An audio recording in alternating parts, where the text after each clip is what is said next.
네, 오늘 본문 말씀의 17절 말씀을 우리 다 같이 한번 합독해 보도록 하겠습니다. 세 번째 이르시되 요한의 아들 시몬아 내가 나를 사랑하느냐 하시니 주께서 세 번째 내가 나를 사랑하느냐 하심으로 베드로가 근심하여 이르되 주님 모든 것을 아시오매 내가 주님을 사랑하는 줄을 주님께서 아시나이다. 예수께서 이르시되 내 양을 먹이라. 아멘. 오늘 예수님과 베드로의 이 대화는 이제 예수님께서 부활하신 이후에 다시 살아나신 모습으로 베드로를 만나주시며 승천하기 전에 베드로에게 마지막 명령으로서 주님께서 이렇게 말씀하신 내용입니다. 주님께서는 곧 세상을 떠나시고 이제 하늘로 승천하시지만 베드로에게 자기 양떼를, 교회를 맡기시기를 원하셨습니다. 그리고 그 교회를 맡아야 될 베드로에게 주님께서 가장 먼저 확인하신 것은 바로 무엇이었나요? 사랑을 확인하신 줄로 믿습니다. 예수님께서 우리에게 요구하시는 가장 귀한 것이 바로 사랑입니다. 사랑, 그렇죠? 선한 사마리아인의 비유에서도 우리가 잘 아는 것처럼 우리가 무엇을 가지고 세상의 빛과 소금의 역할을 감당할 수가 있습니까? 바로 사랑입니다. 사랑이 없다면, 우리 속에 사랑이 없다면 마치 소금이 그 짠 맛을 잃어버린 것과 같아서 아무런 존재의 가치도 없고 그 정체성, 하나님의 자녀라는 정체성에 의미가 없게 되고 마는 것이죠. 그러나 하나님의 자녀가 그 심령 가운데 사랑을 가지게 될 때에는 마치 소금이 맛을 내는 것과 같이 어디를 가든지 그 특색과 색깔이 나타나므로 예수 그리스도의 그 아름다운 향기를 나타내며 주님의 모습을 증거하게 되는 것입니다. 소리 잘 들리나요? 예.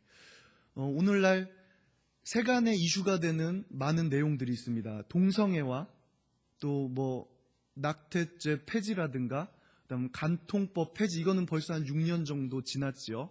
세상에 많은 이슈들이 있는데 기독교인들, 특히 청년들이 이러한 이슈에 대해서 굉장히 고민이 되고 혼동스러울 때가 많이 있을 것입니다. 과연 세상의 가치에 대해서 우리 기독교인들은 성경적인 시각에서 이것을 어떻게 바라보아야 될 것인가? 우리가 세상의 가치를 무조건적으로 등을 돌리고 외면하고 세상과 동떨어져서 사는 것도 아닐 것이며, 그렇다고 세상의 가치관 가운데 우리가 동조하며 함께 나아가는 것도 아닐 것입니다. 그렇죠? 분명히 예수 그리스도의 입장에서 이러한 것들을, 모든 것을 잘 우리가 살펴보고 만약 주님이라면 어떻게 하셨을까 하는 마음가짐으로 우리가 세간의 이런 이슈들을 살펴볼 필요가 있는 것이죠. 그러나 세상 사람들의 입장은 분명합니다. 도덕이 또는 진리가 또는 가치라는 분명한 기준이 없기 때문에 각자 서로가 자기 소견대로 옳은 대로 행했을 때 그것을 그냥 맞다고 인정해주고 서로 차별하지 말고 모두를 평등하게 대해주자 하는 것이 세간의 가장 큰 이슈지요. 세상 사람들의 가장 귀한 가치는 바로 사람일 것입니다. 그렇죠. 사실 사람보다 귀한 게 세상에는 없습니다. 모든 것이, 법도 사람을 위해 존재하는 것이고 사람의 인격과 그 생명을 높일 수 있는 가치야말로 그것이 가장 사람에게 중요한 가치일 텐데, 근데 만약에 똑같은 가치와 가치가, 사람을 위한 가치가 서로 충돌하게 된다면은 그때는 비로소 사람들이 혼동에 빠지게 되는 것이죠. 낙태죄 폐지와 같은 이슈에 있어서는 산모의 인생이라는 가치와 태아의 인격이라는 가치, 똑같은 두 생명과 생명의 가치가 충돌을 하게 됩니다. 그럼 무엇을 우위에 놓아야 되는가? 세상은 혼돈에 빠져버리게 되는 것이죠. 동성애와 같은 상황에 있어서도 이것이 옳으냐 그르냐 세상 사람들은 판단할 때 이성애자들의 가치와 동성애자들의 가치, 동등한 사람과 사람의 가치이기 때문에 사람의 가치끼리 서로 충동해서는 이거에 대한 질서를 바로 잡아줄 수가 없게 되는 것이죠. 문제가 어디 있습니까? 세상의 시각에 있어서는 진리가 없기 때문에 사람을 최고의 가치로 놓을 수밖에 없게 되는 것이죠. 하나님을 인정하지 않는다면 절대 진리가 존재할 수가 없습니다. 사람의 양심도 그저 상황에 따라서, 때에 따라서, 나의 이기심에 따라서 가변적으로 변화할 수밖에 없는 것이라고 인정할 수밖에 없기 때문에 절대 진리가 없는 상황에서는 모든 것이 가변적입니다. 우리가 살고 있는, 심지어 세계를 구성하고 있는 가장 모든 근간과 우리의 가치관마저도 뒤흔드는 상황 가운데 이르게 되는 것이죠. 그러나 하나님이 계실진데 분명히 하나님께서 세상 가운데 세워놓으신 분명한 진리가 있고 흔들리지 않는 선과 악에 관한 기준이 있는 것이며, 그것을 따라가는 것이 바로 신앙인들이 해야 할 자세일 줄로 믿습니다. 진리가 없기 때문에 세상 사람들은 흔들리게 되는 것입니다. 사랑에 대해서 어떠한 사랑을 할 것인가, 무엇이 우리 사랑의 근본이 될 것인가, 세상 사람들뿐만 아니라 기독교인들도 흔들리기 때문에 세상 가치와 우리가 찾고 충돌하게 되는 것이죠. 그러나 만약에 우리가 인권이 아니라 생명이 아니거나 그것보다 더 소중한 가치와 가치가 충돌하는 상황에서 우리가 더 상위 개념에 뛰어난 가치, 모든 근원적인 진리를 붙잡고 있다면 사실 모든 가치가 혼동될 때 우리는 도리어 그 가치에 교통 질서를 해줄 것이며 무엇이 옳고 그른지를 분명하게 판단하고 알려줄 수 있는 지혜가 우리에게 있게 될 것입니다. 선한 사마리아인의 비유가 있습니다. 한 사람이 예루살렘에서 여리고로 가던 길에 도중에 강도를 만나 옷도 빼앗기고 가진 모든 것을 빼앗기고 심하게 얻어맞아서 그 사람이 거의 죽음에 가까울 지경에 처하게 됩니다. 강도들이 그를 버리고 갔습니다. 제사장도 레위인도 그 길을 지나가면서 그 사람을 외면하고 그냥 지나가 버립니다. 그런데 이스라엘 사람들이 가장 무시했던 사마리아인, 이스라엘 사람들이 마치 짐승과도 같이 여기고 굉장히 부정한 자들로 취급하였던 사마리아인이 그 자리를 지나갈 때 비로소 그 사람을 바라보고, 강도 만난 사람을 바라보고 마음속에 무엇이 들었습니까? 사랑이 들었습니다. 긍휼한 마음이 들었습니다. 아이고, 저 사람 저렇게 해서 어찌할꼬 그 사람을 너무 불쌍한 마음에 가서 그 사람을 자기의 돈과 자기의 희생을 통해서 그 사람을 싸매주고 치료해주고 그 상처에 포도주와 기름을 발라주고 여관에다가 그 사람을 맡기게 되는 것이죠. 그리고 여관 주인에게 말합니다. 만약에 부비가 더 들게 되거든 내가 여행을 갔다가 돌아오는 길에 다시 갚아줄 터이니 제발 이 사람을 좀 극진히 대접해 주시오, 부탁을 하고 돌아가게 됩니다. 비록 이 비유가 사마리아인의 비유이지만 여기서 나타난 이 주인공 사마리아인은 예수 그리스도와 무척이나 비슷한 모습을 가지고 있습니다. 강도 만난 자, 세상의 마귀에게 영혼을 빼앗긴 자, 세상의 비진리 가운데 불의 가운데 얻어맞고 죽을 지경에 처한 자, 그 심령이 낙담하고 좌절하고 쓰러져서 무너져서 아무 의지할 데 없는 자, 이러한 사람들을 누가 도와줄 수 있겠습니까? 그렇죠? 목사도 마찬가지이고 우리 어떤 성도들이라도 마찬가지일 것입니다.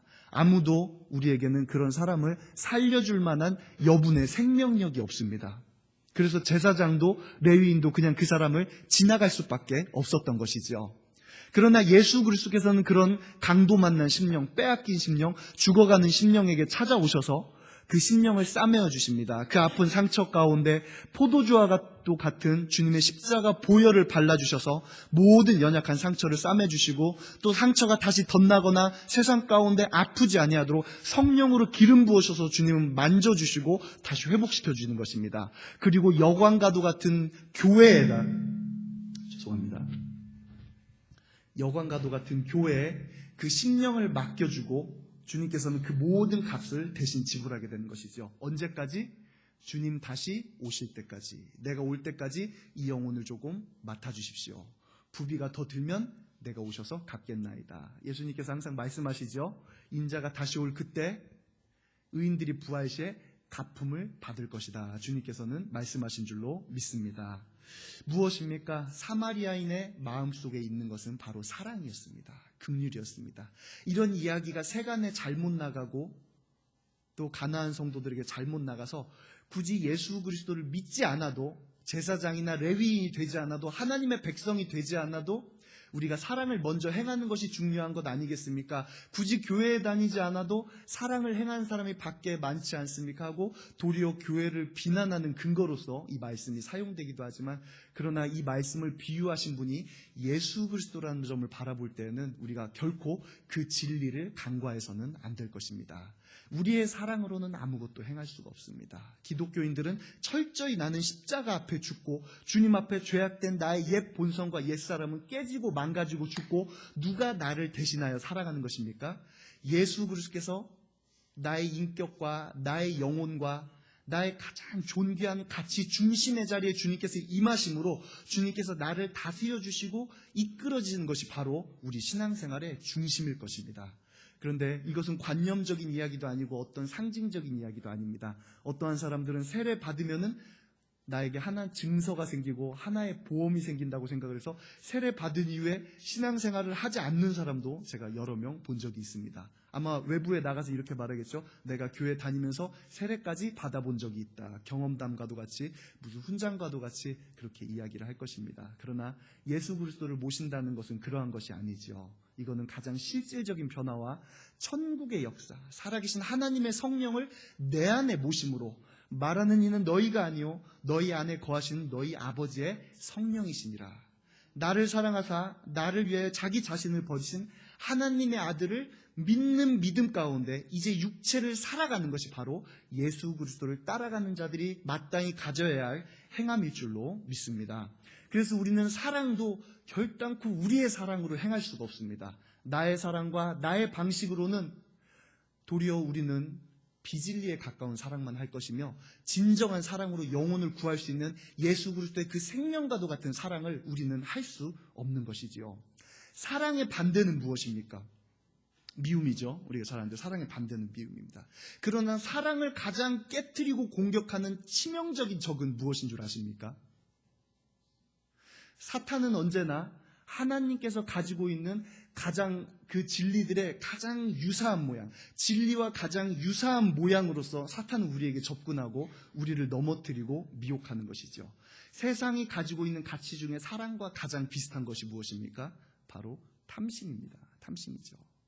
정욕적인 사랑, 탐하는 사랑, 잘못된 사랑, 비진리의 사랑, 세상 가운데 내가 욕망에 휩싸이고 어떠한 탐심이 내 안에 들어와 버렸을 때 이거는 비단 물질의 문제를 말하는 것이 아닙니다. 내가 예수 그리스도보다 세상을 더 사랑할 때 세상의 모든 가치가 너무도 나에게 달콤하고 존귀하고 아름다워 보여 내가 하나님을 잃어버릴 정도로 그거를 따라가고 목매일 때 세상에 있는 모든 것이 썩어지고 없어질 것이라는 것을 알매도 불구하고 저거를 꼭 내 손에 움켜쥐어야 저것이 나에게 기쁨이 되고 만족이 되겠다고 우리를 속이는 것이 바로 탐심이죠.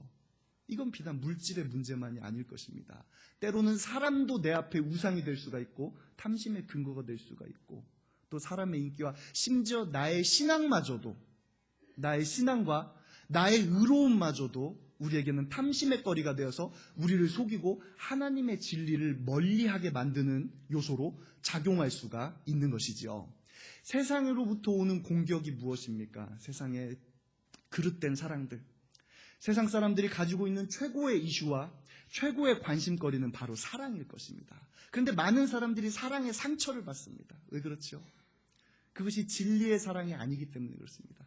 연인 간에도 서로 사랑의 상처를 받습니다. 그러나 예수 그리스도께서 말씀하실 때 이런 사마리아인과도 같은 사랑, 예수님께서 베드로에게 재차 물어보시는 그 사랑, 만약에 그것이 진리의 사랑이라면은 이것이 사람에게 상처 줄 리가 없고 도리어 생명의 샘이 되어서 위로하고 소생시키고 회복시키는 역할을 해야 될 터인데 이상하게도 세상으로부터 오는 사랑은 자꾸만 상처를 주게 됩니다. 그리고 무언가를 갈구하게 되고 갈망하게 되는 것이지요. 나의 잘못된 욕구가, 나의 어릴 적의 상처가 나에게 잘못된 방어 기제로 자리를 잡게 되어서 그것이 상대방에게 표출이 되고 성인이 된 이후에 잘못된 성적인 욕구나 어떠한 다른 삶의 욕구의 방향으로 그것이 표출되기 시작할 때 세상으로부터 억압된 결핍된 무언가를 계속해서 충족받으려고 합니다. 그것이 바로 세상의 사랑의 방식인 것이죠. 오늘날 우리가 좋아하는 말이 있습니다. 차별하지 마세요. 차별하지 마세요. 이런 말 좋아하죠. 상처 주지 마세요. 누군가에 상처 주지 마세요. 그러나 이러한 잘못된 말들이 오도가 되어서 그릇된 사랑에 관한 옹호가 되어버릴 때가 있습니다. 이것이 분명히 사랑이 아님에도 불구하고 사랑이 아니라 탐심임에도 불구하고 이건 저 사람이 받은 상처이기 때문에 저 사람을 차별하지 말고 품어주자고 그릇된 방향으로 가고 말 때가 있는 것이죠. 동성애와 같은 경우가 바로 그런 것일 것입니다. 어렸을 때 치명적인 상처나 유아기적 성장 과정에서 발달한 치명적인 폭력의 상처가 잘못된 성적인 욕구로 자라나기 시작할 때 많은 사람들이 그것을 사랑이라고 착각을 합니다. 그리고 그들의 사랑을 차별하지 말고 받아주자고 사람들은 생각하는 것이죠. 그러나 많은 학자들의 연구 결과 이것은 선천적인 것도 아니고 후천적인 것이며 얼마든지 변화 가능한 것으로, 얼마든지 바꿀 수 있는 것임을 그렇게 학자들이 증거를 하고 있습니다. 세상에 많은 이런 그릇된 사랑의 가치들에 대하여 우리 기독교인들이 어떻게 접근을 할 수가 있을까요? 그렇죠. 우리는 분명한 예수 그리스도의 사랑과 진리의 사랑을 가지고 이런 탐심과 그릇된 견해에 대해서 맞서야 할 것입니다. 내 안에 진리의 사랑이 없다면 그런 탐심과 상처들에 비롯된 모든 마음에 우리가 함께 마주하고 싸울 때는 내가 그것을 휩쓸리거나 함께 선동이 되거나 또는 도리어 내가 미움으로써 그런 것들을 대응하게 되는 것이죠. 그러나 예수 그리스도의 사랑은 그런 것이 아닙니다. 우리가 비진리에 대해서는 싸울 필요가 있지만 사람은 미워할 필요가 없는 것이죠. 죄악을 짓고 있는 사람이 있습니다. 죄는 미워해야 됩니다. 죄는 경계해야 되죠. 이 사람이 비진리를 가지고 그것을 가지고 진리라고 주장할 때는 그것이 비진리임을 분명히 밝혀줘야 할 필요가 있습니다. 그러나 그 사람까지 미워하고 영혼을 미워해서는 안 되는 것이죠. 그래서 우리는 예수 그리스도의 진리의 사랑이 우리 안에 있을 때 우리는 바른 규범과 질서를 가지고 그런 세간의 가치를 대하고 또한 바른 진리로 그들을 이끌어줄 수 있을 줄로 믿습니다. 예수 그리스도께서 베드로에게 요구하시는 것이 단 하나였습니다. 이제 주님께서 부활하셔서 승천하시고 올라가시는데 주님 베드로에게 물어보시죠. 베드로야, 네가 나를 사랑하느냐? 주님 한 번도 아니고 3번 연거푸해서 물어보십니다. 베드로가 마지막 3번째는 심히 염려가 되고 근심이 됐죠. 주님은 전능자가 아니십니까? 예수 그리스도께서는 모든 것도 아시고 내 마음의 생각도 주님은 다 읽고 계시오니 주님 이 마음이 진심인 줄 주님은 아시나이다. 베드로가 주님께 고백합니다. 물론 주님은 알고 있습니다. 그러나 주님은 알고 있는데도 불구하고 베드로에게 굳이 베드로의 입을 통한 그 사랑의 고백을 주님께서는 듣기 원하셨습니다. 주님의 양떼를 맡기 위하여 주님께서는 이제 곧 부활 승천하시고 하늘에 올라가시기 전에 주님의 몸된 교회를 베드로에게 맡겨야 하는데 주님께서 원하는 것은 베드로의 바로 그 사랑 고백, 실천적인 그 사랑의 고백을 주님께서는 원하셨던 것입니다. 베드로야, 네가 나를 사랑하느냐? 아멘, 주님 사랑합니다. 마음으로만 가지고 있는 것이 아니라 그의 입술을 통하여 3번씩 주님께서는 그 사랑을 고백하시기를 원하셨고 끝까지 주님을 사랑하고 고백하는 베드로에게 주님께서는 주님의 모든 일을 위임하고 맡기실 수가 있었던 것이죠. 우리 주 예수 그리스도는 곧 사랑이신 줄로 믿습니다. 구약시대에는 참 엄격한 법령과 법률이 있었죠. 죄인 한 사람도 그냥 넘어가지 아니하고 안식일을 범한 사람에 대해서 모세가 판결을 내립니다. 하나님 이 사람을 어떻게 할까요? 하나님 말씀하시죠. 돌로 치거라. 그래서 온 이스라엘 백성들이 그 안식에 일을 한 사람, 하나님의 율례와 법도를 어긴 사람을 데려다가 돌로 쳐서 죽이게 됩니다. 제가 그 구절을 읽으면서 마음속에 고민이 됐어요. 만약에 예수 그리스도께서 이 자리에 계셨더라면 어떻게 했을 것인가? 신약시대에 비슷한 사건이 벌어지죠. 가늠한 여인이 회중들 앞에 끌려옵니다.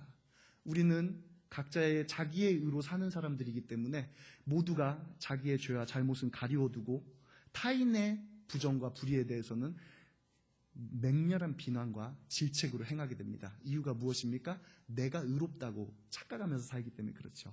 많은 사람들이 와서 예수님에게 물어봅니다. 예수님, 더러운 여인을 잡아왔습니다. 죄지은 여인입니다. 가늠한 여인입니다. 모세의 율법에는 이러한 사람을 돌로 쳐 죽이라고 하였는데 이제 우리가 이 여인을 어떻게 할까요? 예수님 대답도 안 하시고 바닥에다 끄적끄적 무언가를 쓰고 계십니다. 그러다가 주님이 말씀하시죠.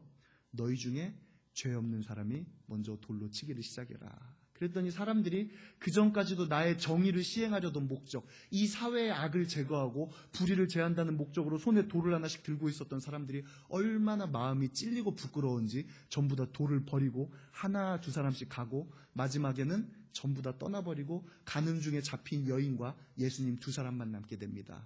예수님 결단코 그 여인에게 죄 없다고 말씀하지 않으십니다. 주님은 불의를 넘기는 분이 아니시죠. 주님은 진리시죠. 주님은 가장 의로우신 분이시죠. 그러나 주님은 그 여인을 은혜로 덮어주십니다. 여인아, 너를 정죄하던 그들이 어디 있느냐? 아무도 없나이다. 나도 너를 정죄하지 아니하노니 가서 다시는 죄를 범하지 말아라. 구약시대에는 돌로 쳐 죽였습니다. 구약시대 하나님과 신약시대 예수 그리스도가 다른 하나님입니까? 아니죠. 같은 하나님이죠.